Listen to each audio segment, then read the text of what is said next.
Mustafa Kemal Atatürk adalah presiden penghancur Khalifah Utsmani.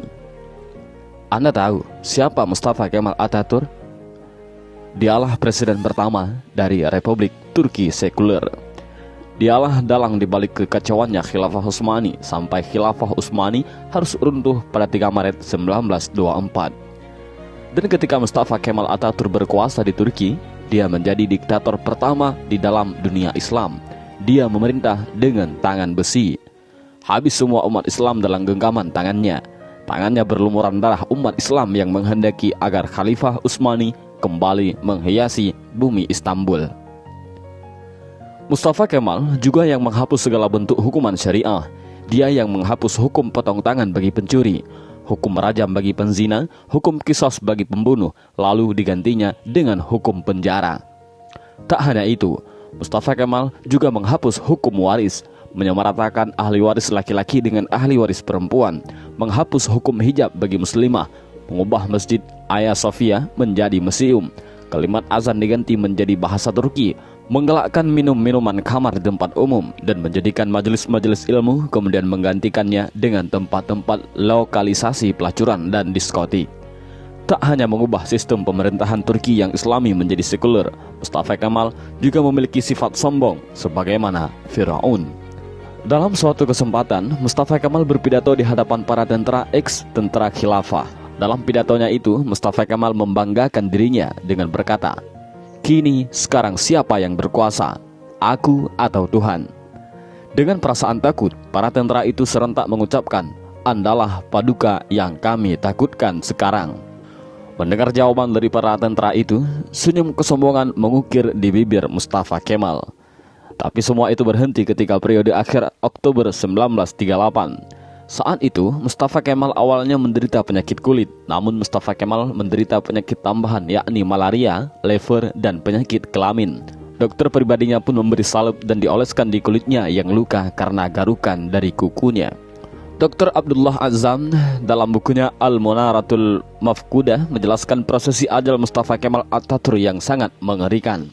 Menurut Dr. Abdullah Azzam, sebuah cairan berkumpul di perutnya secara kronis, ingatannya melemah, darah mulai mengalir dari hidungnya tanpa henti. Untuk mengeluarkan cairan dalam tubuhnya, dokter pun menusuk jarum di perutnya. Tapi hasilnya perutnya membusung dan kedua kakinya membengkak. Wajahnya pun menjadi pucat pasi dan terlihat seperti tengkorak. Mustafa Kemal yang sedang sakit menderita itu, kesehariannya dilengkupi rasa panas yang luar biasa. Bahkan, gatal-gatal dari tubuhnya semakin menjadi-jadi, hingga dia merasa tak tahan lalu menjerit sampai terdengar di seluruh istana. Para pekerja istana sangat ketakutan. Ketika Mustafa Kemal sudah menjerit karena kesakitan, badannya yang panas hingga melebihi suhu normal membuatnya tak mau masuk istana. Dia meminta dibawa ke tengah-tengah laut untuk menurunkan suhu tubuhnya, tapi suhu tubuhnya selalu naik dan malah panas. Syekh Dr. Said Husin Al-Afani dalam kitabnya Al-Jaza min Jinsil Amal mengisahkan bahwa sebenarnya Mustafa Kemal sudah mulai menderita kanker hati pada tahun 1936. Tapi anehnya para dokter yang mendiagnosa baru mengetahui Mustafa Kemal terkena kanker hati pada tahun 1938. Dan puncaknya, pada pagi hari tanggal 10 November 1938, Mustafa Kemal dinyatakan mati oleh tim dokter. Sakratul maut yang amat mengerikan bagi pengkhianat dan penghancur Khalifah Utsmani. Bahkan ketika akan proses pemakaman pun, para ulama Turki menolak untuk menyolatkan jenazah busuk Mustafa Kemal. Baru di hari ke-9, atas desakan dan permintaan dari adik perempuan Mustafa Kemal, barulah para ulama dan rakyat Turki mengkafani, menyolatkan dan menguburkan Mustafa Kemal. Tapi, naas, ketika jenazahnya akan dimasukkan ke bumi, jenazahnya terlempar ke atas. Para penziarah dibuat repot oleh hal ini. Untuk para ulama sepakat untuk menimbun jenazah Mustafa Kemal dengan bebatuan di bukit di Ankara.